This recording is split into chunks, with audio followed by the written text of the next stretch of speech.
এখন পরিস্থিতি কি হচ্ছে, এই যে অন্নপূর্ণার টাকা যাদের অ্যাকাউন্টে ঢুকেছে খুবই ভালো, এই বাড়ির মেয়ে বউরা তারা তো এই অন্নপূর্ণা যোজনার টাকা পাবে বলেই বিজেপিকে ভোট দিয়েছিল 3,000 টাকার লোভ করে।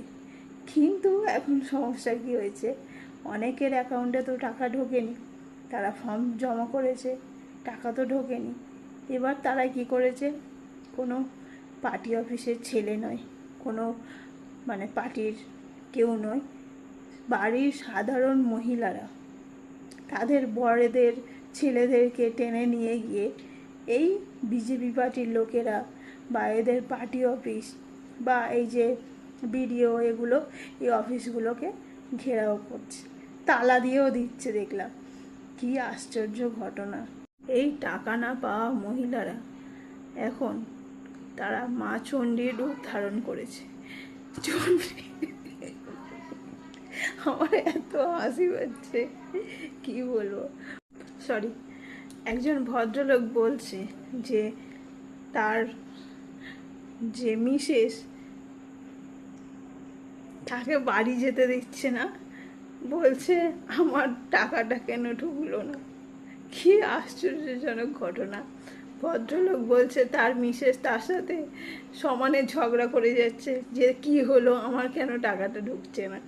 বলে ভদ্রলোক বলছে আমি বাড়ি যেতে পারছি না। আবার এক জায়গায় দেখলাম বিডিও অফিসে তালা বন্ধ করে দিয়েছে। এই বাড়ির সাধারণ মহিলারা যাদের অত কোটি কোটি টাকা, অত বড় বড় পদ, বা কোথায় তেলের দাম বাড়লো, কোথায় গ্যাসের দাম বাড়লো, কি হলো না হলো, তাদের অত কিছুতে যায় আসে না।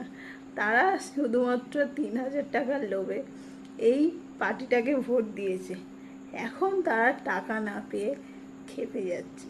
এখন যদি এই বিজেপির কিছু উচ্চিংড়েরা এই টিএমসি পার্টির লোকেদের দিকে ডিম ছুটছে না, কিন্তু এটা যা দেখা যাচ্ছে, এই যেভাবে মহিলারা খেপে গেছে, যদি এরা ওই পার্টির লিডারদের দেখে যারা ভোটের সময় এসে বড় বড় কথা বলেছিল যে টাকা দেব, 3,000 টাকা দেব, এই সেই, তাদেরকে হাতের সামনে পেলে কোনো ডিম নয়, একদম ভোটে নিয়ে তারা করবে।